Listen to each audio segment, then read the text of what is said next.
to make people free. Liberty, freedom isn't a natural thing. It has to be literally engineered.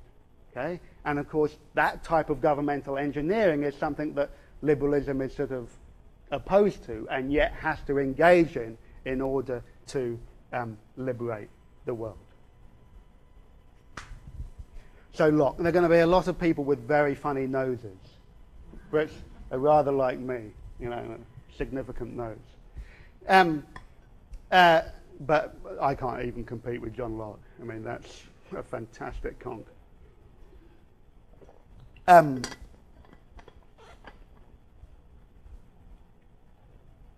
Okay, so the basic thing about Locke that you need to know is that his two treatises on government are published in 1689, the year after the installation of a constitutional monarchy in the Revolution. And what he does is theorize the idea of a representative form of politics. Okay, that sovereignty rests with the people, not with the monarch, and it's the people who can resist the tyranny of the monarch if the monarch behaves in a tyrannical type of way. Okay, and that the right of representation is lodged in individuals. Individuals then become rights-bearing people, and for Locke, you only really become a rights-bearing individual if you possess property. Okay? So that the system of representation is lodged in the possession of property, and of course one other key feature, which is gender. Okay? You can only be a man and you can only be property to count as a political subject. And effectively, that system, even though Britain had an electorate and it had a parliament, you know, for a couple of centuries, even when Locke was writing, effectively what happens is that this philosophy, this creed, gets really installed in the 1830s, in these two big reforms in 1832 and 1835, where they create a standardized definition of who is able to vote and who isn't. Okay, and I'll come back to that in a future lecture. Moving incredibly swiftly on. You could do a whole class on Locke, I'm sure, in political science. And you just got 2 minutes. Smith, Adam Smith. Key thing that you need to know about Smith here is that Smith develops what we now think of as a theory of liberal political economy, as a critique of the ancient regime, as a critique of the system of mercantile monopolies and protection, okay, which had predominated through the 18th century. Okay, Smith believed that basically markets should be free, and that was their natural condition. Okay, that they had to be left alone, and if left alone, that markets would generate bountiful wealth. Okay, now we all know he had a slight probably had a he knew that men were driven by their desire for wealth, so that everyone was motivated to be industrious and generate wealth. What he didn't quite understand was what the principles of the mechanism of distribution would be, how wealth would be spread across the population. So he came up with this idea of a divine hand. Okay, so here you have this idea of not a divine hand, an invisible hand, okay, which is a sort of providential explanation. Okay, so here you have what we now think of as the science of economics taking shape, still with a profound, marked influence of religion at its heart. This idea that the laws of distribution were effectively providential. Smith's economic theory becomes increasingly popular during the 19th century, and you can see its influence at work in the abolition of the slave trade, the Corn Laws, and the Navigation Acts. Basically, the creation of forms of free markets that emerge in the 19th century. I'm actually not going to... Well, no, I'm not going to talk about Malthus. I don't have enough time.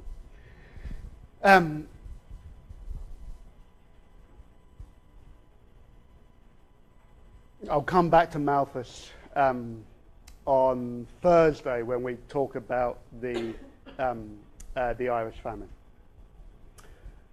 Third strand of this liberal theory was basically what I'm reducing to the category of the utilitarians. But basically I'm talking about Bentham and James Mill, much less John Stuart Mill, his son. Again, how I think we need to understand this body of thought is as a critique of the ancient regime, a critique of the inherited structures of government and of the customary forms of authority. What Bentham was really interested in was developing a rational science of government, a system of government ordered upon rational principles. Okay, and he believed that effectively the key element of this rational system would be making people more rational, making people able to take part in this great system. So one of the key elements of his influence of his thought was trying to figure out the conditions in which government had a right to intervene onto others.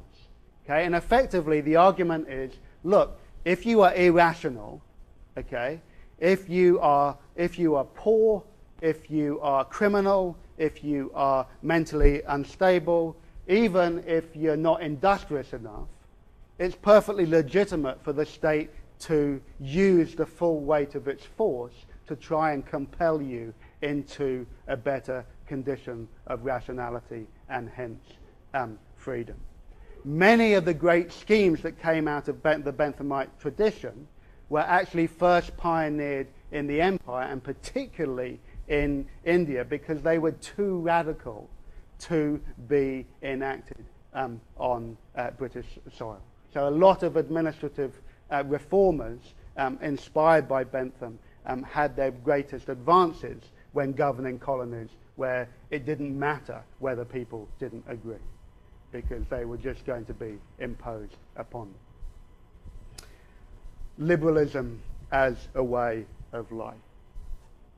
What I'm talking about here basically is that these liberal theories weren't just a critique of the ancient regime, they were a utopian vision of a world that they wanted to produce, and a utopian vision of a new type of person, a new type of individual who would help advance the cause of liberty and of freedom. And this ideal liberal person basically has three key factors. They had to be of strong moral character.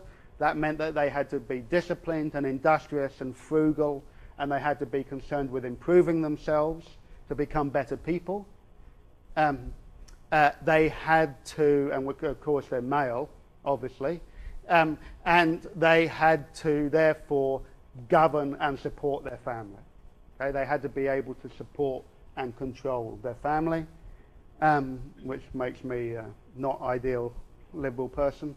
And they had to be informed and independent when acting as a citizen. They had to be educated, they had to be engaged, and they had to be able to make their own minds up, the answer to their own conscience, not to the influence of other people. So they had to be independent.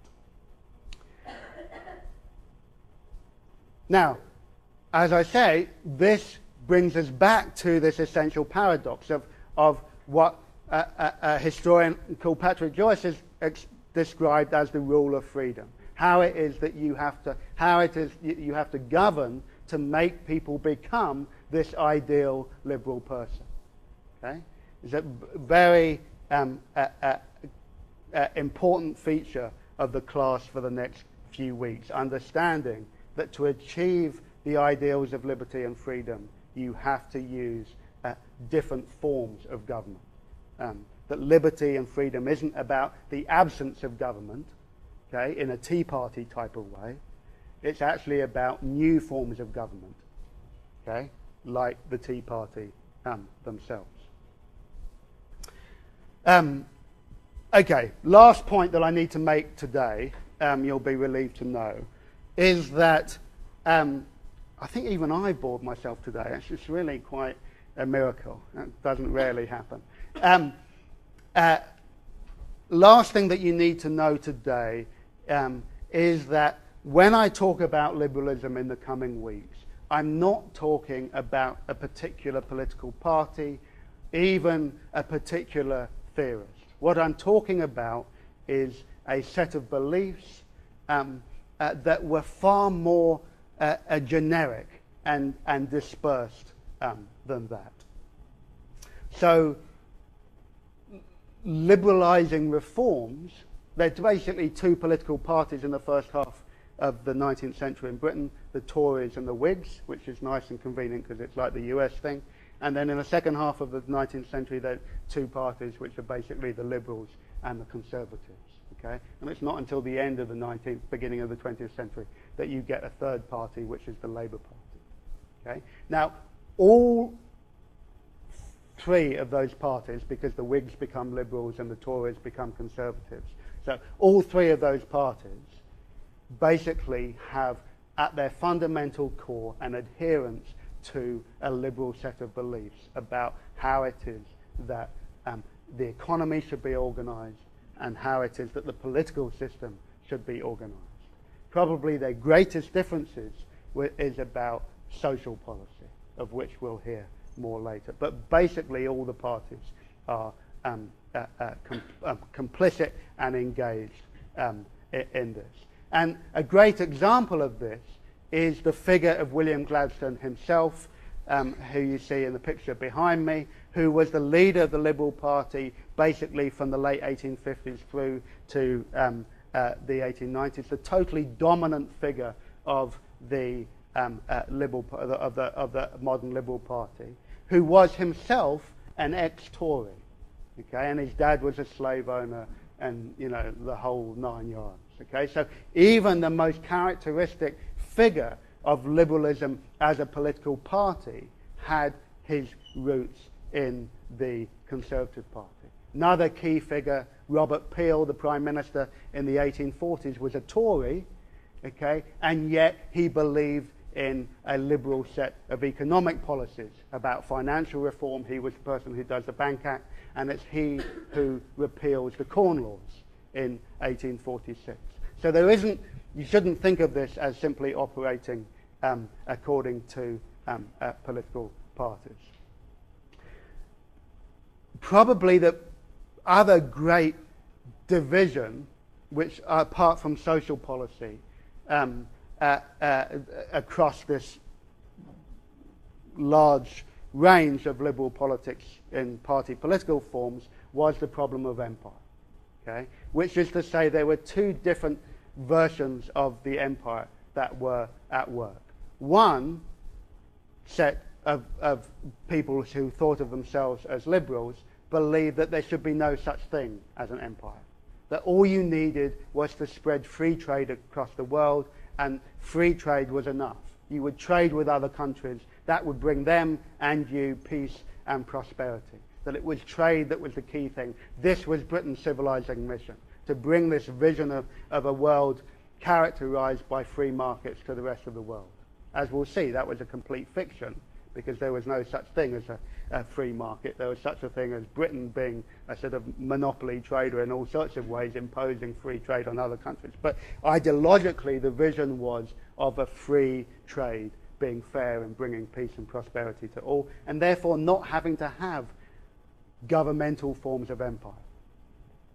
The other view was that actually you need imperial forms of government. You need to colonize countries. You need to be able to control them, because only through government control could you bring the full force of Britain's civilizing mission to that world. In other words, that it required government to make